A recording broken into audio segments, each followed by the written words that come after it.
guys of Duran. It is a full moon tonight. Let's see if you guys can take a look at that. Let's see here. I can't see what you can see. Can't really see you. Yeah, I know. Talk to them anyways. I'm gonna. But if you can see that, that's the full moon up there. But it might be shining off the, I think you guys can see it. And you can see me slightly. So, yesterday, we went and did volunteering. We went to a retirement facility. And this is the first time Evelyn and I have done this here. I used to candy stripe a VA ward when I was much younger, and I've gone to retirement homes to volunteer before. You just sit around and talk to people. It's not a big deal. So a bunch of people from her squad walk in. Like there's maybe 10 of us, probably around 10 of us, and there's probably like 20 elderly people in the place. And Evelyn, so everybody's trying to find somebody to sit with, and it's kind of like a middle school dance, how everybody kind of stands off to the side and nobody knows who to talk to and everybody's all shy. Evelyn isn't like that. Huh? Evelyn isn't like that. Yeah, Evelyn isn't much like that. Evelyn will talk to anybody. So, of course, the first person she finds, wow. So there were no chairs at her table, which should have been foreboding for us. She's sitting there and she's wearing this pink shirt. She's got glasses and she's got really short Karen hair, like super short Karen hair. And she's sitting by herself, whatever. So Evelyn says, "Can we sit with you?" And she's like, "If you could find some chairs." She was being a smartass because there were chairs right next to us anyway. And Evelyn grabs one and kind of fumbles with it a little bit, and she's like, "Are you always this clumsy?" Again, foreboding what kind of person this was going to be. And Evelyn's like, "Yep." Evelyn's just sweet. She's just sweet in general. She doesn't really... I don't care about old people. They can be horrible people. Yeah, she just doesn't care. So we're sitting there and like, she doesn't give you like a margin to talk in. She just continuously kind of talks, and which is fine. These people don't really get, visitors anyway, so let them talk. I'm down. I'm with it, So she starts talking, and she tells us that she's an army wife, and, that she was back in Germany, and, so you could tell she has obvious dementia. Because she starts telling us that, she doesn't know where her husband is or her son. They're probably dead, but, she doesn't know. She kind of off to begin with. But then she starts with the racial stuff. So, what was it? Like, she started with the, So she used a well, no, like, I know what she says. Like, I'm just trying to figure out, like, where in the conversation I should start. Somebody got pulled over. That's the second person who's gotten pulled over in front of us tonight. So she's talking about, her husband's 6'5", and like she's 5'2", and then her husband's she keeps talking, and like she changes the height. Every single time she mentions it. At one point she was 6'3". Yeah, At one point she was 6'7". Yeah, at one point she was 6'7", the other point she was 6'3", she's 5'4", she's 5'2", her husband was 5'8", her husband was 5'4". 6'4" and a half. Yeah, 6'4" and a half, and like everybody she was talking about, she had to tell us how tall they were.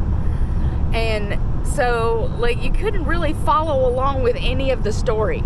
But what kept cracking my shit up is, like, she would talk about how she would be hitting people in the balls.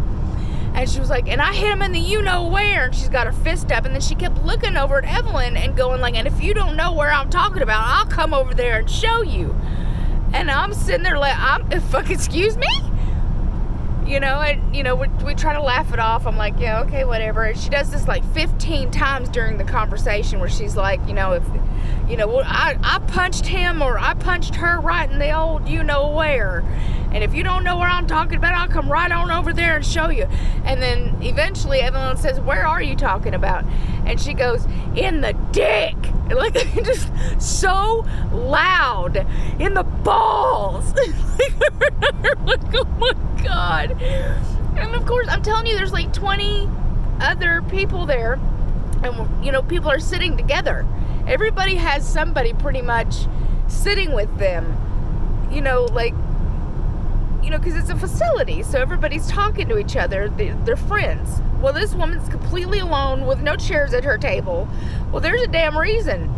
Then she starts telling us about them Krauts. Oh my God. So she starts racial slurring Germans at us and telling us how them Krauts would rather slit your throat than look at you.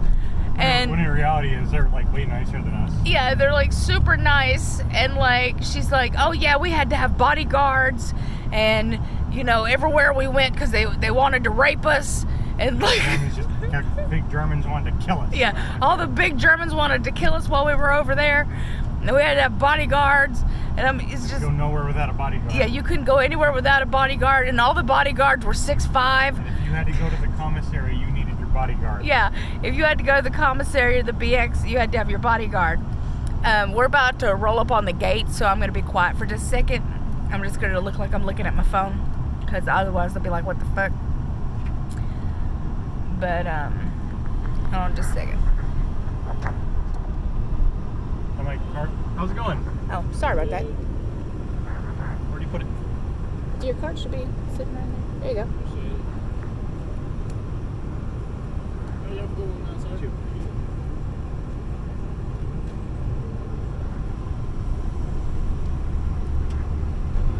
Sorry about that. I didn't want to seem weird while we're at the gate.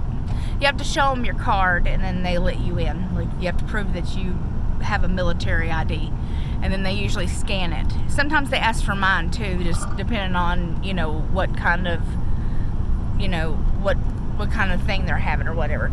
But anyway, yeah, she started krauting at us and started talking about how them Germans were gonna kill everybody, and like how, you know. And she started talking about how she killed 20 people. Oh yeah, and then she was killing people left and right. Like she was a mass murderer according to her. Not only was she killing people, she was also locking them up in jail. Yeah, and they were going to 100 years. She locked away this lady for 100 years. She locked away another guy for 100 years.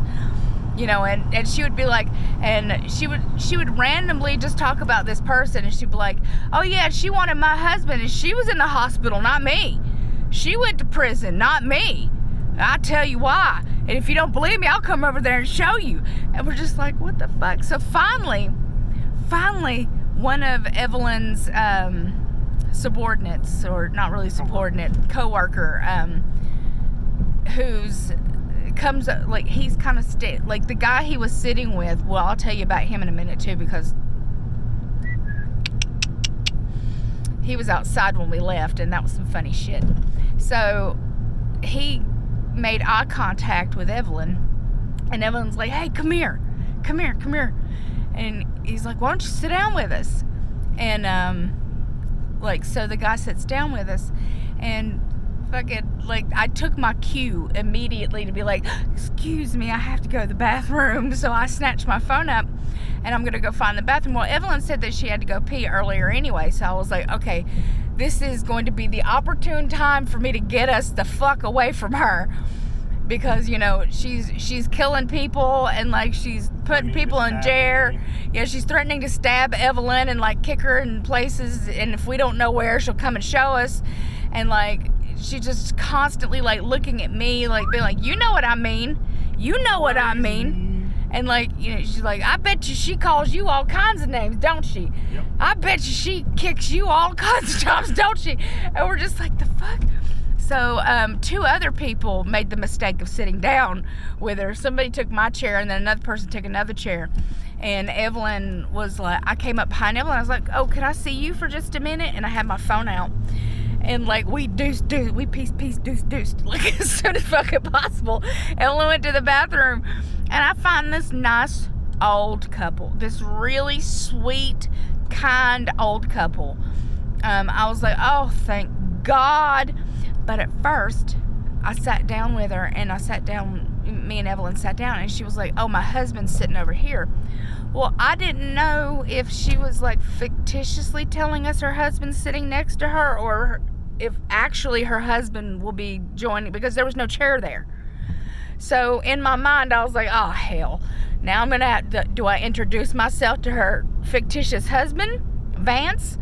I'm like, do I shake his hand? Like, what am I supposed to do? Like, I'm like, shit. Our husband had just gotten out. Yeah, her husband was in a wheelchair, and he had just gone down to his room. So I felt like a jackass when he showed up. She's like, oh, and this is my husband. While I'm sitting there going, am I being rude by not saying hello to Vance? By not making eye contact with the space that her husband should be, sitting in? It was just completely empty there. Yeah, because it was just completely empty. I was like, I don't know what to do. She's like, yeah, my husband's sitting right here. And I'm like, A whole bunch of stuff in front of her. There was Yeah. nothing in front of where he was sitting. Yeah, there was nothing in front of where he was sitting. There was stuff in front of her. So, I'm like, okay, so nice. Anyway, she was really nice. She was really nice. Her husband had strokes. They had been there for over 30 years.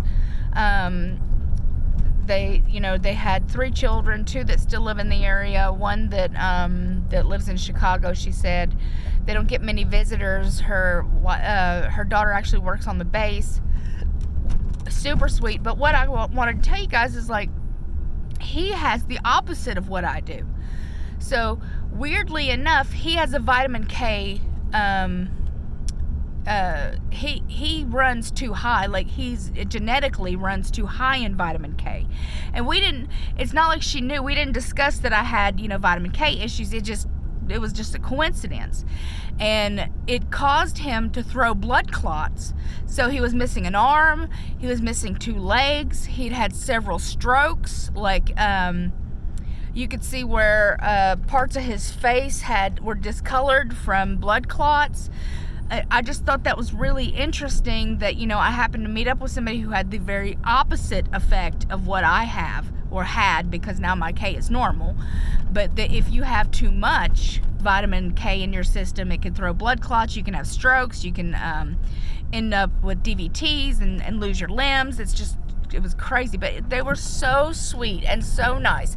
I'm going to get off here in just a second, but because we're at the house and we're about to go to the gym, and I'll put the dogs up. But tell them about the guy outside really quickly.